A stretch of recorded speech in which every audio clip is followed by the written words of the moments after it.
have arrived at your destination. Hi, Rami.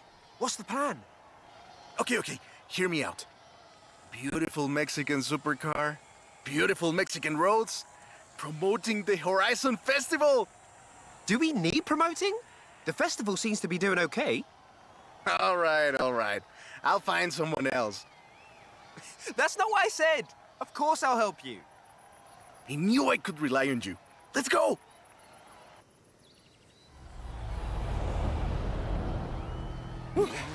Let's get moving.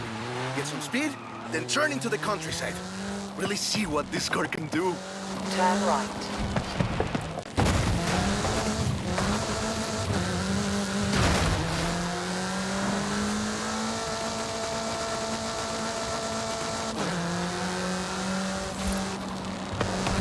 In 400 meters, turn right. Yeah, great speed! But let's see how you handle some corners. You want to tell me about the car, don't you? I thought you'd never ask! So, Vuhl is an abbreviation.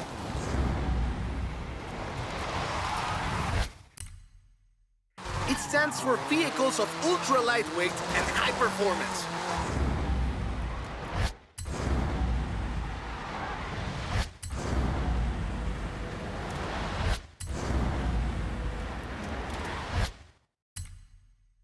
It was started by two brothers, Guillermo and Iker Echeverria. Less sightseeing, more going fast.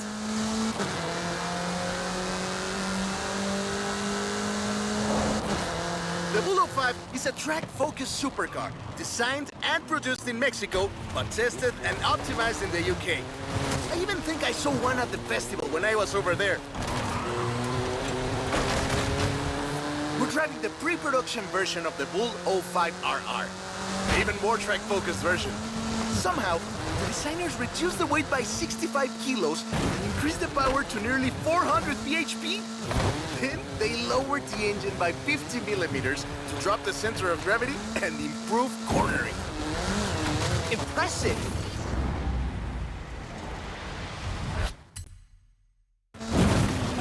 They're pretty serious about the ultralight part. The 05RR even has an option for titanium bolts, saving another 4.5 kilos. What's the RR stand for? Road and racing. Perfect. There's a couple of other things you can help out with, if it's not too much trouble. You're never gonna let me live that down, are you? Call me.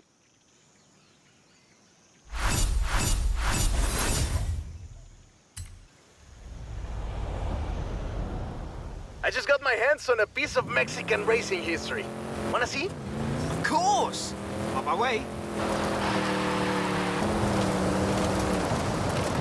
You have arrived at your destination.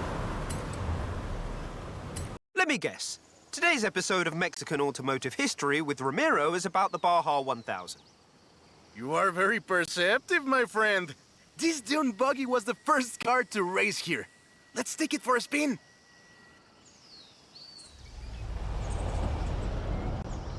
The Baja 1000 is probably the most prestigious race held in Mexico.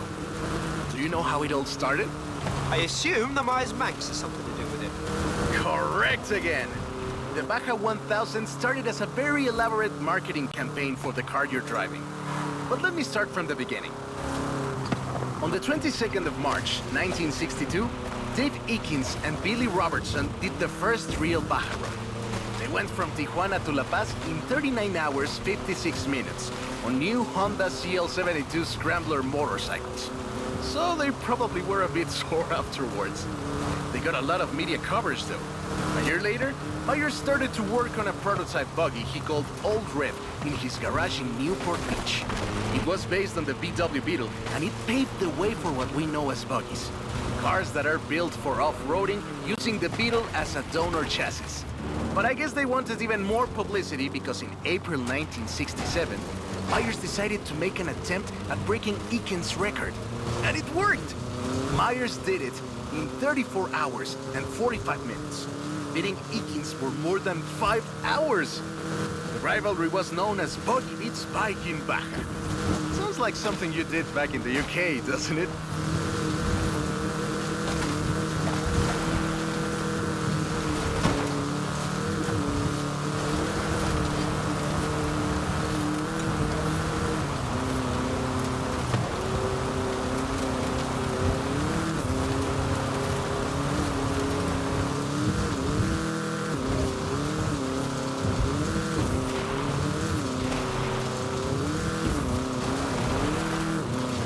Meyers Manx became an overnight sensation as a result, and suddenly they were friendly races all across the Baja. It wasn't long before they realized they needed something more organized, and that was Mexican 1000. Guess who won the inaugural event? Meyers Manx? You're on fire today! Yes, in 27 hours and 38 minutes. The official race was 100 miles shorter than the original route, but it's still impressive. The Mexican 1000 was later renamed to the Baja 1000, and is run to this day. In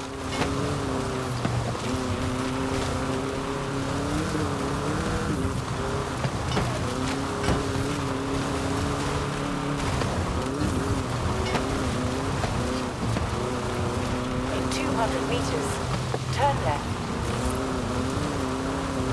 Turn left.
I love that story. My abuela used to tell it to me at least once a year.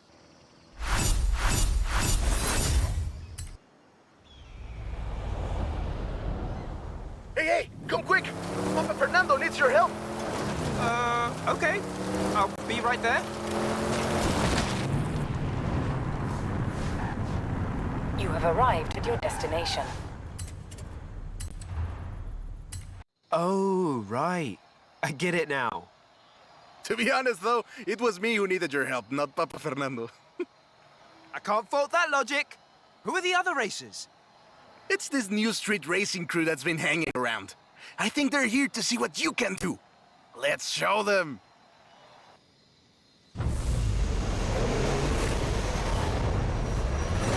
Toy, he's eager. But this isn't really a street race. There's no checkpoints, just the finish line. So keep to the route and get there first. Like that! We're gaining! It's hard to overstate the effect that the Beetle had when it arrived in Mexico in 1954. Before that, all we had were these huge American cars. So this new European-style car with its shape and light chassis and those adorable headlights and an engine that anyone with a tractor could fix was, well, a complete game changer. They were so exciting that they were displayed at the Ciudad Universitaria in Mexico City, and there were lines to come and see this new car. Production of the Beetle started in Mexico soon after 7 of them finished the Carrera Panamericana. Before that, people were a bit worried about reliability, you see. We Mexicans love a good-looking car, but a car that can do work is better. The Panamericana convinced us, and in '61, Automex had assembled 250 of them. By '62, the first plant had opened in Jalostoc, making 10 of them a day. We love that car. So another plant opened in Puebla in 1967. And in '71, El Vocho became the official taxi of Mexico City, which is why you see so many of them today. It's funny. The first Vochos were imports, or CKDs. But in 1971, we were exporting them to Costa Rica, and back to West Germany, Austria, Belgium, everywhere in Europe. It was a sad day in 2003 when the last Volkswagen sedan Última Edición rolled off the production line and went home to the Volkswagen Museum in Wolfsburg. Now that's more like it! Eso, Bochito, eso! So loved was the Vocho that it eventually outsold the Ford Model T to become the world's best-selling car, and was the first to reach 20 million sales. Sure, other cars have staked their claim on that title in recent years, but none are so timeless and unchanged as the Vocho. That is a great car. Probably the most iconic car in all of Mexico. Ay, es increíble que un auto tan pequeño deje un vacío tan grande. Adiós, sedan. Thanks. I'll call you when I've got that next one ready.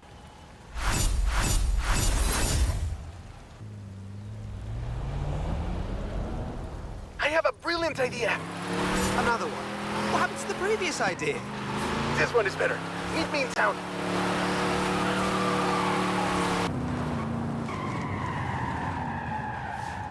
You have arrived at your destination. I have two cars here. A first-generation Volkswagen and a seventh-generation Volkswagen Golf. Made in Mexico for almost half a century. Sadly, they stopped building them in 2021. But we can still race them. What do you say? To make it fair, I will give you a chance to make an informed choice. Let's go for a test drive. And I've got lots to tell you about Volkswagen Mexico.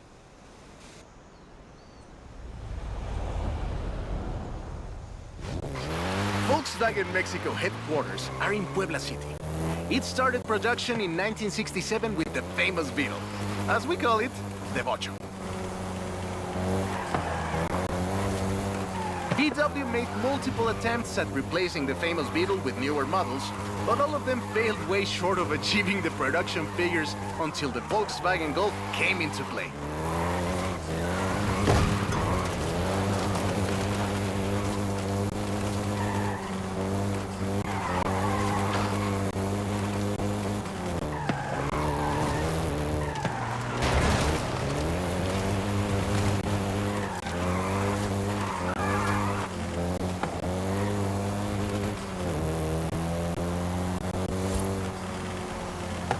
The first generation was released in Mexico as the Volkswagen Caribe, and had quite a few variations, including the Golf GTI you're driving right now.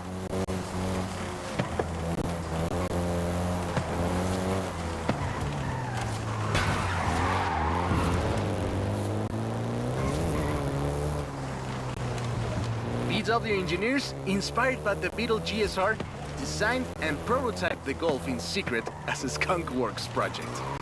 Little did they know that the Golf GTI would become the hot hatch.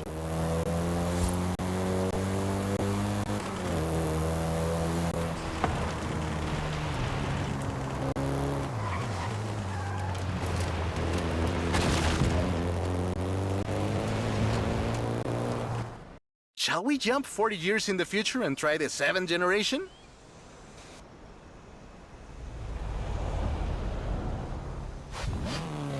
The 7th generation of the Golf first appeared in 2012. This version is the Volkswagen Golf R, R meaning race.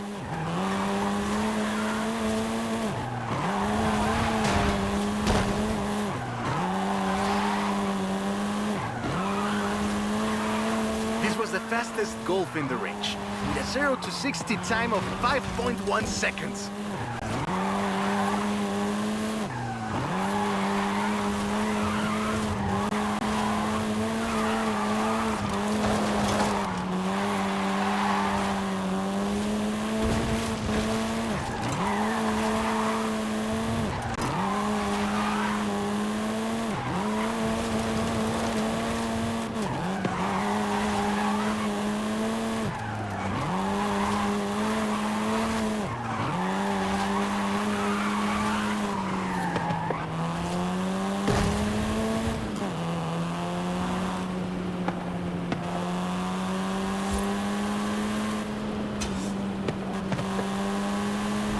Volkswagen Mexico produced all 7 generations of the Golf, totaling more than 2 million units over 44 years.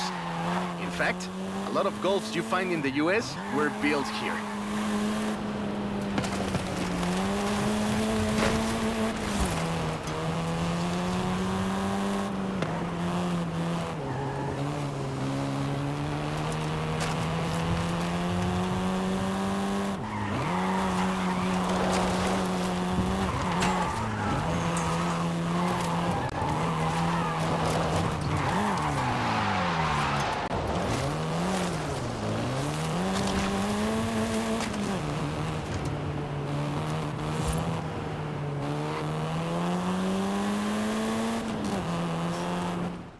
All right, all right.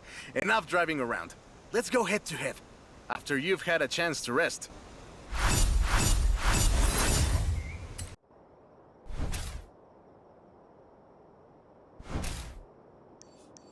I'm a fair man. I'll let you choose.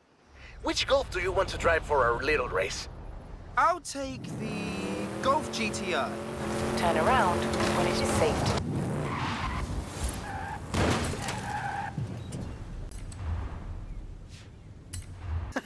I hope you know some shortcuts.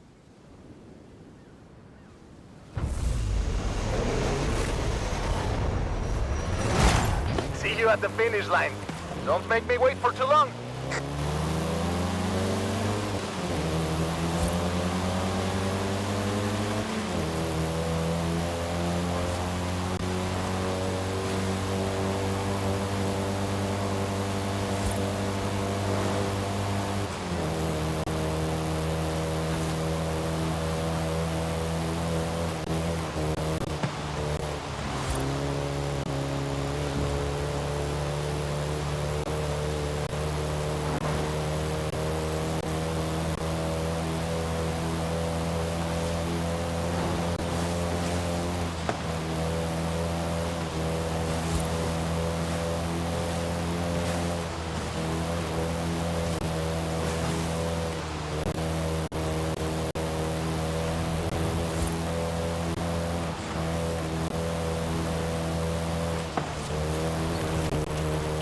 Aha, I see what you're doing, but you still can't win.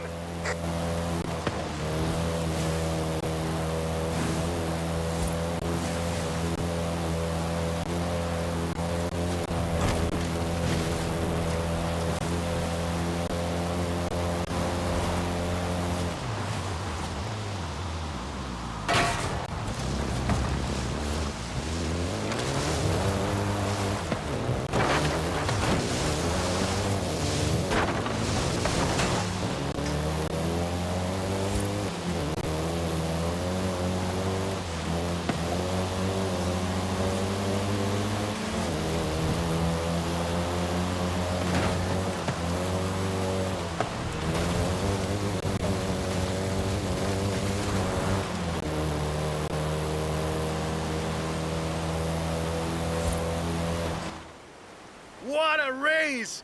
I am actually surprised the first generation still holds up. I'm sure you didn't cheat.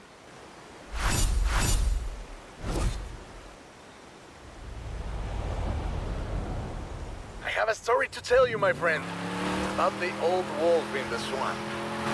Are we going to a zoo? A swamp? I'll pick you up. You have arrived at your destination. That's the old wolf. No, no, that's an old truck. The wolf is waiting for us at the swamp.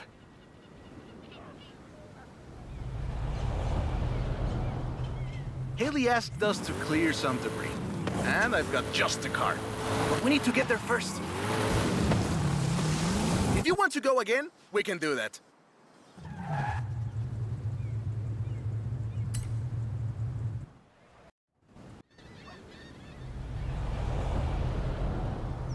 Haley asked us to clear some debris, and I've got just the car. But we need to get there first. Of course! Who do you think I am? The driver who destroyed a record-breaking amount of fences. That's fair.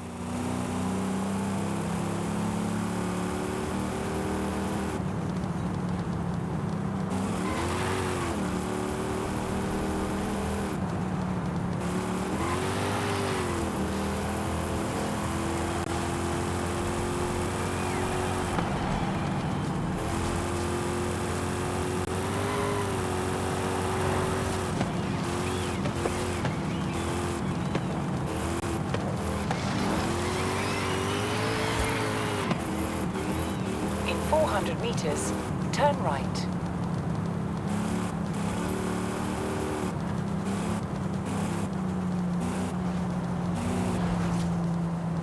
Turn right.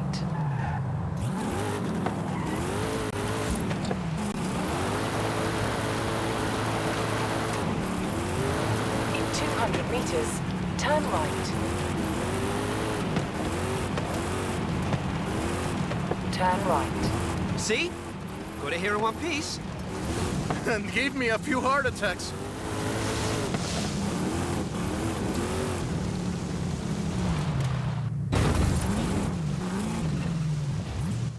And now, let me introduce you to the fourth Lobo. This car is more your style. Now that's a hecking good wolf.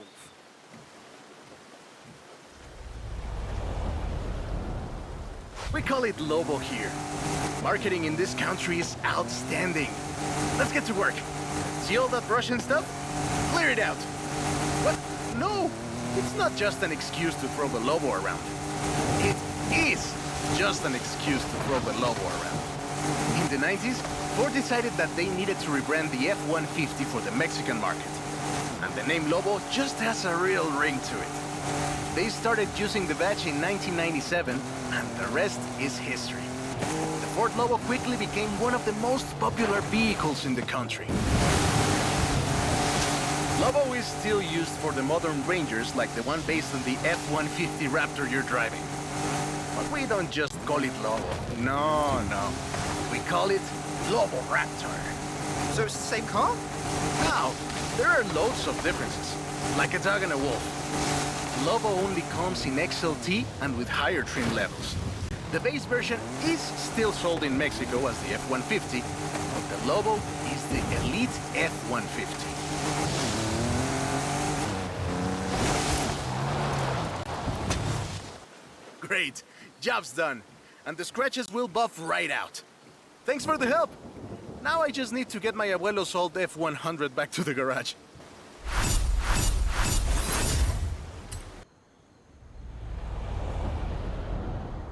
I've got 1,400 horses and I need you to help with them. I think I know what this is. I'll be right over.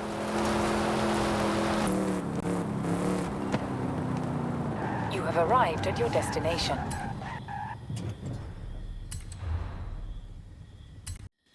I know you've got one of these, somehow. So you know a little bit about what you're in for. Let's go!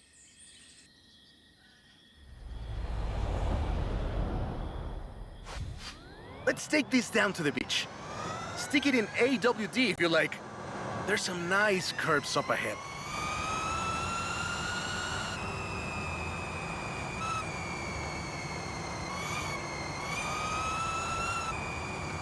This is 2021's EV of the year. And it was up against things like the Taycan and the e-tron and the Recharge. It set 3 Guinness World Records, and it's inspired by the beautiful original Mach-1. And I'm telling you all of this because the Mach-E was built right here in Mexico at Cuautitlán Assembly. Calm down. I know you like to go fast, but I had a big breakfast. Cuautitlán Assembly has been building cars since the 60s. And more than 2.2 million cars later, we're sitting in an actual space machine made here in Mexico. Quite a journey from Cougars and Thunderbirds and F-150s to this. This isn't just a prototype. Cuautitlán Assembly does a range of options for the Mach-E.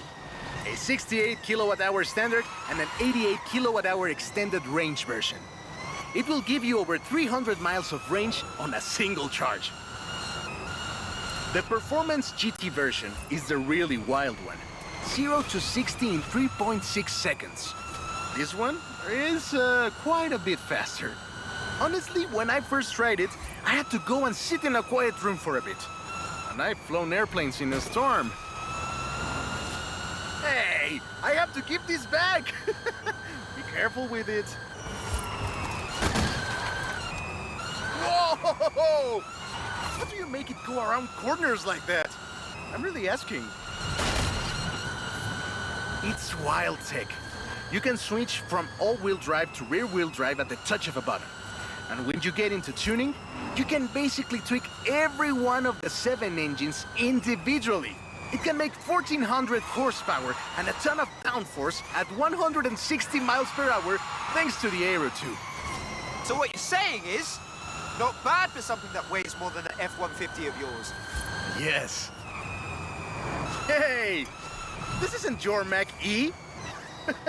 Be careful with it. I have to give it back.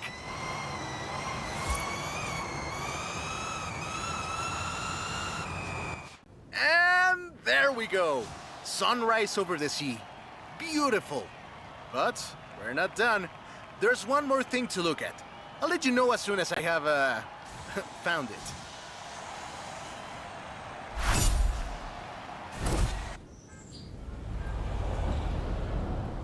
Okay, this one will be epic. I found a Porsche Carrera. You know what that means? Racing? And what do you mean, found?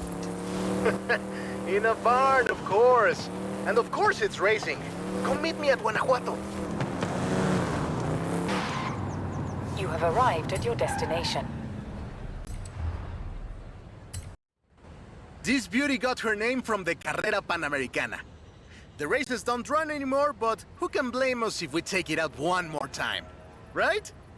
Let's see what this car can do.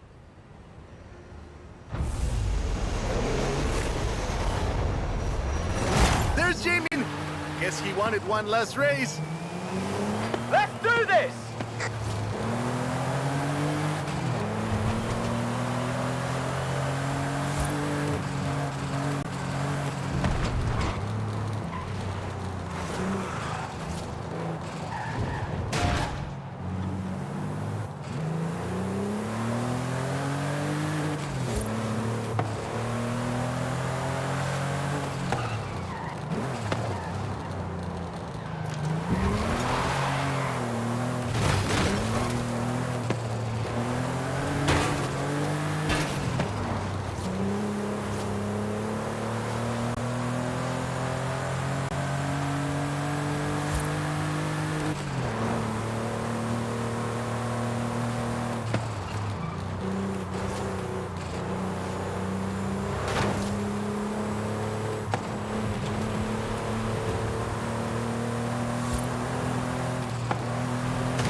First race had 132 competitors, and everyone turned up.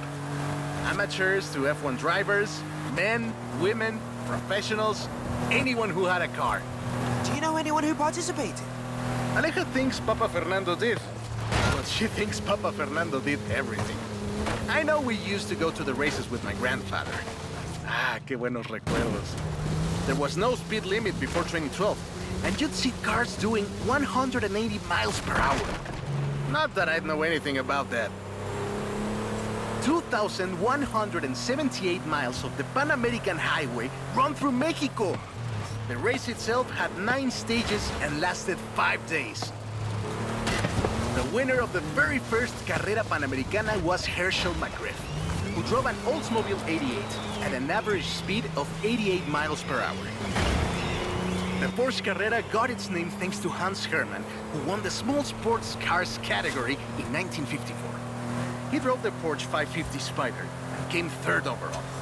He was sick before the race, and his tires came off at the start. He really pulled through against the odds. Porsche had 6 cars competing in 1954, and all of them made it through the end. A lot of others didn't, let me tell you. Enjoying yourself, are you? Yeah, I kinda had a feeling you were.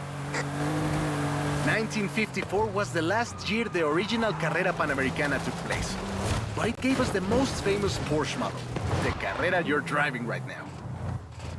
The Carrera RS 2.7 was the first production street racing 911.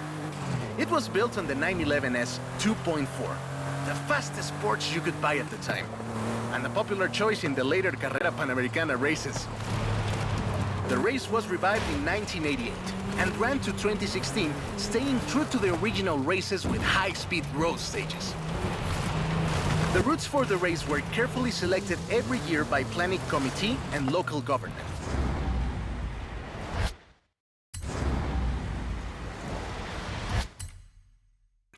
To ensure they were race-worthy and that they can be closed up for 2 hours. You could almost say they've been preparing for the festival for a very long time.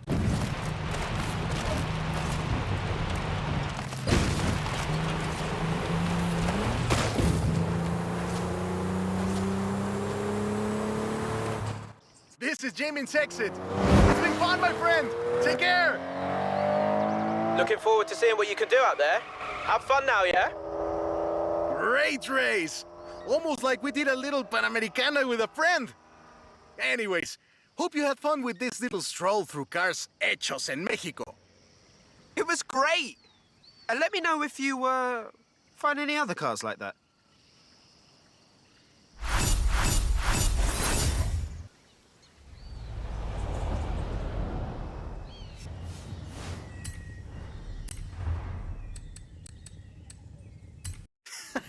I hope you know some shortcuts.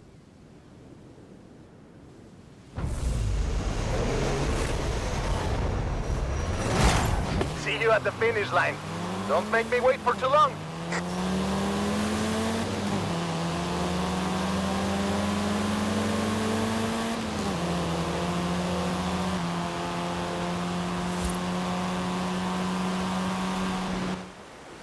What a race! The difference 40 years makes!